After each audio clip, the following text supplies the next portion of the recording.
సాయి సిద్ధార్థ కాలేజీలో మెగా రక్తదాన శిబిరం. విజయనగరం జిల్లా గజపతి నగరం సాయి సిద్ధార్థ కాలేజీలో గురువారం ఉపాధ్యాయ దినోత్సవం సందర్భంగా మెగా రక్తదాన శిబిరం నిర్వహించారు. ఈ సందర్భంగా కరస్పాండెంట్ శేఖర్ మాట్లాడుతూ, రక్తదానం ప్రాణదానంతో సమానమని, ఆపదలో ఉన్న వారికి ఎంతగానో ఉపయోగపడుతుందని అన్నారు. స్వచ్ఛందంగా రక్తదానం చేసేందుకు వచ్చిన విద్యార్థులను ఆయన అభినందించారు. ఈ కార్యక్రమంలో గజపతి నగరం ప్రభుత్వం ఆసుపత్రికి చెందిన బ్లడ్ బ్యాంక్ సిబ్బంది మరియు డాక్టర్ల పర్యవేక్షణలో రక్త నిధిని సేకరించారు. Today TV staff reporter yes Shankar, Vizianagaram జిల్లా.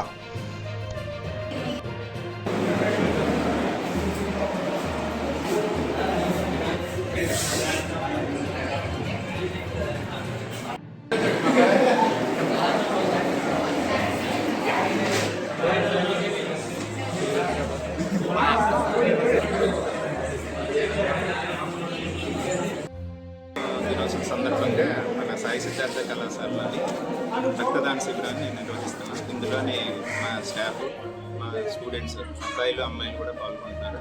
ఇప్పుడు ఆల్మోస్ట్ 50 మెంబర్స్ వరకు బ్లడ్ డొనేట్ చేశారు.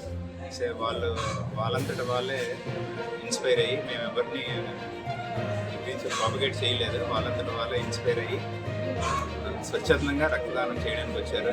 సో వాళ్ళ టార్గెట్ ఏంటి అంటే వాళ్ళు ఒకరిని రక్షించాలని కానీ అనే టార్గెట్తోనే, మమ్మల్ని ఎవరిని రక్షించక్కర్లేదు, మేము ఒకరిని రక్షిస్తామనే నినాదంతో ఈ బ్లడ్ డొనేషన్ క్యాంప్ చేయడం జరుగుతుంది. ఇప్పటికి ఇది 32వ బ్లడ్ డొనేషన్ క్యాంప్ మన కాలేజీలో జరుగుతున్నది. ప్రతి సంవత్సరం కూడా కనీసం 3 క్యాంపులు కండక్ట్ చేస్తున్నాం. సుమారుగా సాయి సిద్ధార్థ కళాశాల నుంచి సుమారుగా సంవత్సరానికి 150 నుంచి 200 యూనిట్లు రక్తాన్ని డిస్ట్రిక్ట్ హాస్పిటల్కి, గజపతినగరం హాస్పిటల్కి ప్రొవైడ్ చేయడం జరుగుతుంది. ఇలాంటి క్యాంపులు ఇంకా ముందు ఇంకా అగ్రెసివ్గా చేయడానికి మా విద్యార్థులతో